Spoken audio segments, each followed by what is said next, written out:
Hi, hello, Assalamualaikum. Welcome to Foodies of Tamil Nadu. சட்டி பத்திரி நிறைய தடவை நம்ம செஞ்சு பார்த்துருப்போம். பட் இதை மாதிரியும் ஈஸியாக இன்ஸ்டண்ட்டாகவும் செஞ்சு பார்க்கலாம். இதை எப்படி செய்கிறதுன்னு பார்க்குறதுக்கு முன்னாடி நம்ம சேனலை புதுசாக பார்க்குறவங்களா இருந்தால் மறக்காமல் சப்ஸ்கிரைப் பண்ணிக்கோங்க. இதுக்கு நான் இன்றைக்கி இந்த பத்திரி இன்ஸ்டண்ட்டாக கிடைக்கக்கூடிய இந்த பத்திரி வச்சு தான் நம்ம செய்ய போகிறோம். ஆக்சுவலி மைதாவை வந்து மிக்ஸ் பண்ணி அதுக்கப்புறம் அதை தவாவில் ஊற்றி நம்ம ஒன்று தோசையாக பண்ணிவிட்டு அதுக்கப்புறம் தான் இது ஆக்சுவல் ஒரிஜினல் ரெசிபி அதில் தான் பண்ணுவாங்க. இன்றைக்கி நான் இந்த ரைஸ் பத்திரி வச்சு செய்ய போகிறேன். இதோட டேஸ்ட் எப்படி இருக்குங்கிறதையும் ஒரு டைம் நீங்கள் செஞ்சு சாப்பிட்டு பாருங்கள். அதுக்கு நான் ஃபஸ்ட்டு 4 முட்டை எடுத்திருக்கேன்.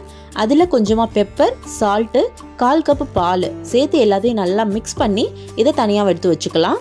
இப்போ இது இருக்கட்டும்.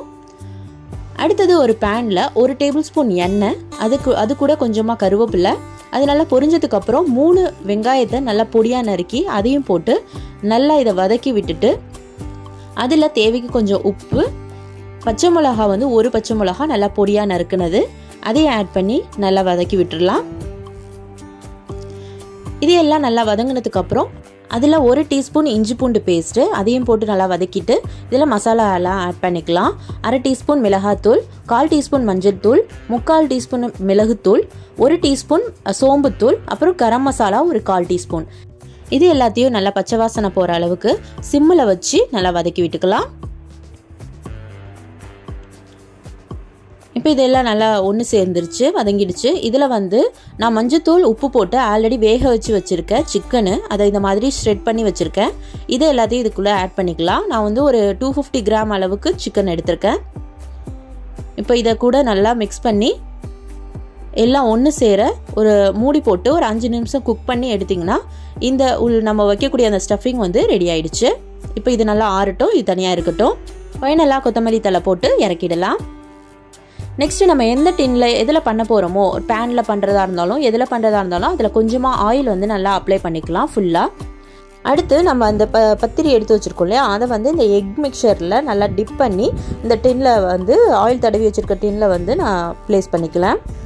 அது மேலே நம்ம ரெடி பண்ணி வச்சுருக்க அந்த சிக்கன் மிக்சர் அதையும் வச்சுக்கலாம். எகைன் அதே மாதிரி அந்த எக்கில் வந்து டிப் பண்ணி அந்த பத்திரியை நம்ம மேலே வச்சுக்குவோம். இதே மாதிரி ஒன்று ஒன்றா நம்ம பண்ணணும். இதுக்கு இடையில வந்து நீங்கள் வந்து பாயில்டு எக்குலாம் வந்து வைக்கலாம். அதே மாதிரி மயோனைஸ் கொஞ்சம் வச்சுக்கலாம், சீஸ் வச்சுக்கலாம். இது எல்லாமே நம்மளோட ஓன் சாய்ஸ் தான். நான் இன்றைக்கி பாயில்டு எக் வச்சுருக்கேன். இந்த மாதிரி ஸ்லைஸாக கட் பண்ணி அதை வச்சு அது மேலே எகைன் நம்ம இந்த பத்திரியை வந்து வச்சுக்கலாம். இதே ப்ரொசீஜரில் ஃபுல்லாக எல்லாத்தையும் நம்ம லேயர் பண்ணிக்கலாம்.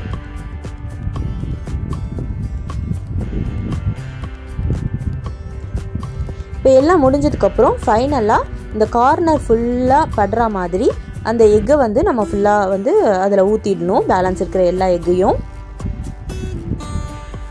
கொஞ்சமாக ஹோல் போட்டு விட்டிங்கனாக்கா உள்ளார நல்லா அந்த எக்கு வந்து ஃபுல்லாக இறங்கியிருக்கும்.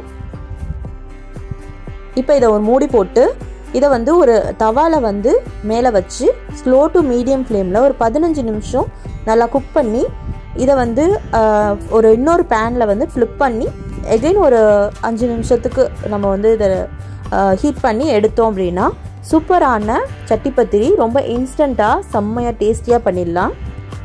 இது வந்து நீங்கள் மைதா மாவில் வந்து பண்ணுறதுனாலும் பண்ணலாம். அந்த டேஸ்ட் இன்னும் சூப்பராக இருக்கும்.